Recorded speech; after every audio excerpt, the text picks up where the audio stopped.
A sabedoria de Deus é loucura para os homens. Entretanto, expomos sabedoria entre os experimentados, não porém a sabedoria deste século, nem a dos poderosos desta época, que se reduzem a nada.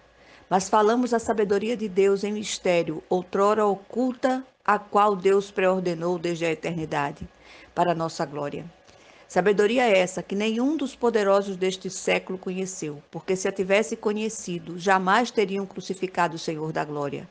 Mas como está escrito, nem olhos viram, nem ouvidos ouviram, nem jamais penetrou em coração humano o que Deus tem preparado para aqueles que o amam. 1 Coríntios 2, 6 a 9. É tempo de buscar a verdadeira sabedoria, aquela que desce do alto, do Pai das luzes. No texto todo, que vai até o versículo 16, o apóstolo Paulo chama a atenção dos seus leitores para a verdadeira sabedoria, vinda de Deus, que envolve o mistério da salvação. Aliás, ele começa a sua argumentação desde o capítulo anterior, quando afirma: certamente a palavra da cruz é loucura para os que se perdem, mas para nós que somos salvos, poder de Deus, pois está escrito: destruirei a sabedoria dos sábios e aniquilarei a inteligência dos instruídos. O desejo do apóstolo é simplesmente proclamar que o evangelho da graça deve ser ministrado e recebido pelo poder do Espírito Santo e não pela eficácia da argumentação humana. A eficácia do evangelismo não depende de nossos argumentos, nem de expedientes persuasivos de nossa parte, mas sim do poder de Deus operando em nossa vida e por meio da palavra que compartilhamos. A fé vem apenas pelo ouvir a palavra de Deus.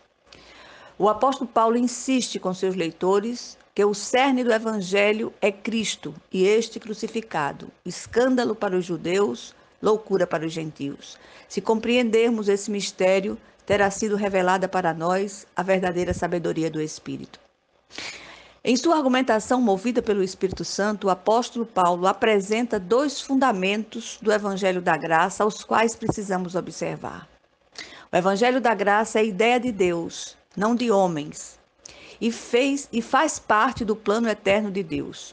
E o Evangelho da Graça é revelado pelo Espírito Santo mediante a palavra pregada, não pela sabedoria humana. Paulo foi a Corinto, não para realizar um evento religioso, onde ele seria a grande atração, mas para glorificar o Senhor através da palavra anunciada em poder.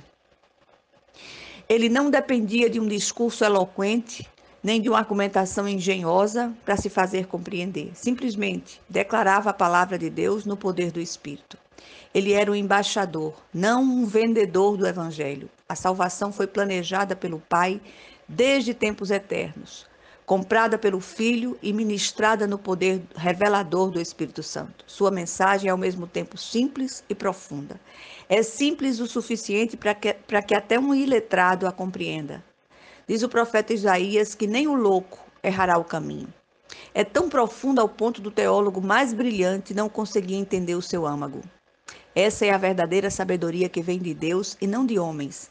Essa sabedoria, que é ao mesmo tempo simples e profunda, foi escondida aos poderosos deste século e revelada aos humildes de espírito. Essa sabedoria envolve os desígnios de Deus. Ele tem um plano pré-estabelecido e não uma improvisação de última hora. Até a morte do seu filho Jesus foi ordenada e planejada por ele.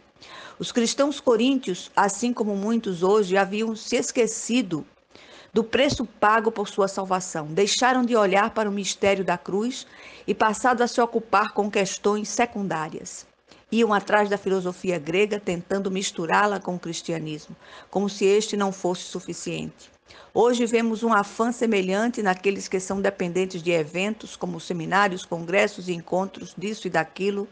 Salvo raras exceções, a maioria desses eventos não passa de caça-níqueis para atrair bodes, mas não alimenta ovelhas.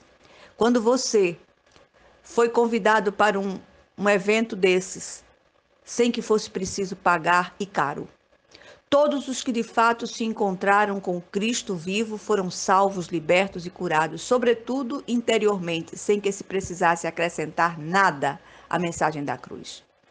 Há plena suficiência na mensagem da cruz. Por que então os cristãos vivem buscando uma libertação fora dessa palavra de vida. É preciso tão somente ler, meditar e praticar essa lei perfeita chamada de lei da liberdade. Essa lei perfeita é suficientemente salvadora, libertadora, sustentadora, firmadora e santificadora para todo aquele que a recebe e tem seu coração regenerado. A nossa salvação envolve as três pessoas da divindade. Não podemos ser salvos sem a graça eletiva do Pai, sem o sacrifício amoroso e vicário do Filho e sem o ministério de persuasão e regeneração do Espírito Santo. Não basta dizer creio em Deus. Que Deus? A menos que seja o Deus e Pai de nosso Senhor e Salvador Jesus Cristo, não pode haver salvação alguma. Paulo ressalta aqui 4 ministérios importantes do Espírito Santo. O Espírito Santo habita no cristão exatamente no momento em que ele crê em Jesus e o recebe como Senhor e Salvador. O corpo do cristão é transformado em seu templo. O Espírito sonda as profundezas de Deus e é por meio dele que em nós habita, que discernimos a vontade do Pai para nós. O Espírito ensina, ele ilumina os olhos do nosso entendimento para que possamos compreender a verdade de Deus encontrada na palavra.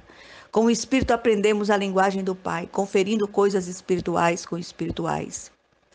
E finalmente o Espírito Santo amadurece o cristão e esse salvo maduro na fé é chamado de homem espiritual. Uma das marcas da maturidade é o discernimento. O cristão maduro tem a mente de Cristo. Vê não a aparência das coisas, mas sua profundidade. Procuremos no Senhor esta sabedoria que leva à maturidade e gera equilíbrio no corpo de Cristo, que é a igreja. Que seja assim em nome de Jesus Cristo. Amém.